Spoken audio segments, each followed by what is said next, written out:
Oi, sou eu de novo. O que estava ruim ficou ainda pior. Nos últimos dias veio à tona um dos maiores escândalos envolvendo aposentados e pensionistas do INSS. O rombo, segundo levantamentos, ultrapassa a casa de 6 bilhões de reais. 4 milhões de idosos roubados e a maioria das vítimas do Norte e Nordeste. Mas isso todo mundo já sabe. O que eles não te contaram é que o escândalo atual era de 6 bilhões. Hoje, com um novo relatório da CGU, mostrou que só em 2023, 35 mil reclamaram de fraude e o valor movimentado, 90 bilhões. 90 bilhões. Nós estamos diante do maior escândalo de corrupção da história do nosso país. E o golpe era o seguinte: aposentados eram filiados sem consentimento, tinham valores descontados direto do contra-cheque, ou faziam empréstimos que eles nunca pediram. E daí, quando reclamavam, nada acontecia. Estamos falando do desvio de valores bilionários de pessoas doentes e idosas. Dinheiro que deveria estar no bolso de quem trabalhou a vida inteira e hoje depende da aposentadoria para viver. E é claro, vão espalhar a narrativa de que tudo começou no governo anterior. E já percebeu que no governo passado tudo era culpa só do presidente. E nesse governo nada é culpa do presidente? Mas olha só que interessante. As investigações mostraram que os descontos irregulares já vinham sendo praticados há anos, o que levou o governo Bolsonaro, em 2019, a apresentar a medida provisória 871, justamente para combater esse tipo de fraude em descontos. Ele obrigava os sindicatos e associações a comprovarem, a cada 2 anos, que o aposentado realmente estava autorizando aquele desconto. Adivinha quem ficou contra? Acertou, a esquerda. Como não bastasse, em 2022, com votos da esquerda, eles derrubaram essa lei. E o que será que aconteceu nos próximos anos? Bingo. Foi exatamente depois de derrubar esse mecanismo de proteção contra as fraudes que houve esse aumento absurdo de descontos indevidos. Ou no português, claro, aumento absurdo de roubo contra idosos. Desenhando porque eu sei que tem gente que só entende assim. 2019, Bolsonaro faz lei para proteger esses idosos de fraudes. 2022, esquerda derruba essa lei no Congresso. 2023 e 2024, explosão de fraudes. E ainda tem gente surpresa com isso. Não foi o Alckmin que disse: o ladrão quer voltar à cena do crime. E de fato voltou. Desde o início do governo Lula, representantes dos Ministérios da Previdência participaram de pelo menos 15 reuniões com entidades que hoje estão sendo investigadas. Inclusive, o próprio ministro Carlos Lupe e o ex-presidente do INSS, Alessandro Stefanuto, estiveram em 8 dessas reuniões. A entidade que mais participou dos encontros com os ministros foi a CONTAG, justamente a organização que mais roubou o dinheiro dos aposentados. E o escândalo é ainda mais grave. O relatório de auditoria da CGU revelou que, em muitos casos, as autorizações para descontos foram feitas em nome de pessoas que sequer tinham condições de manifestar a sua vontade.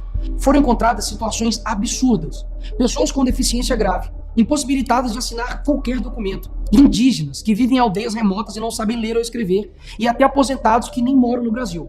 Roubar alguém já é terrível. Mas roubar pessoas nessa situação é ter a certeza de que nada vai acontecer com você.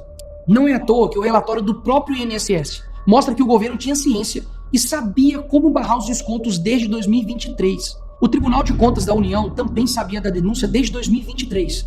Desde essa época, poderia ter ajudado as pessoas que foram vítimas. Mas o julgamento ficou parado por mais de 1 ano, por um ministro do TCU indicado por Lula. E o sindicato investigado era do irmão do Lula. E o filho do Lewandowski, ministro do Lula, advoga para outra entidade acusada de fraude no INSS. É o país das coincidências. Ou seja, reuniram com entidades investigadas, foram avisados, confessaram que sabia e ignoraram. Fingiram que não viram.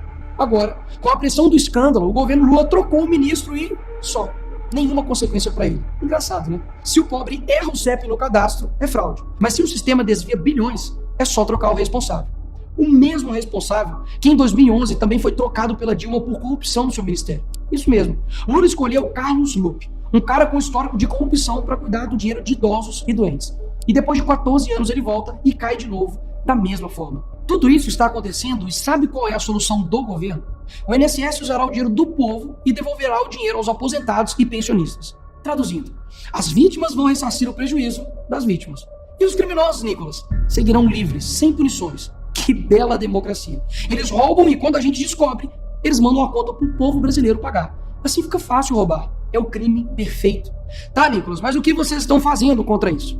Eu e a oposição apresentamos um projeto de lei para proibir definitivamente esse tipo de desconto automático no INSS. E mais, preciso da sua ajuda para poder pedir para instalar a CPI dos roubos dos aposentados. E será lá nessa comissão que vamos investigar mais a fundo e poder colocar na cadeia quem foi responsável por isso. E aí sim, fazer com que eles devolvam esse dinheiro, não que você pague essa conta. Vá até a rede social do Hugo Mota e Davi Alcolumbre e peça para que essa comissão seja instalada. E por fim, vá urgente ao seu banco ou veja o extrato na sua conta pelo celular e veja se há algum desconto indevido. Só assim você saberá que está sendo roubado ou não e peça o cancelamento imediato desse roubo. E sim, o tempo passa rápido. Eu sei que muitos não pensam no futuro, mas um dia ele chegará.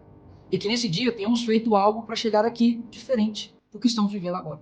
Ninguém aguenta mais um país que só desanima a gente a cada notícia. Mas para chegar aqui diferente, a gente precisa fazer algo diferente agora. Porque o partido que prometeu cuidar do povo, um presidente que se colocou como o pai dos pobres, acabou explorando o que eles mais juraram defender. Mas eles só chegaram lá porque muitos acreditaram neles. E até quando? Porque quando chegar aqui, talvez seja tarde demais para mudar o Brasil.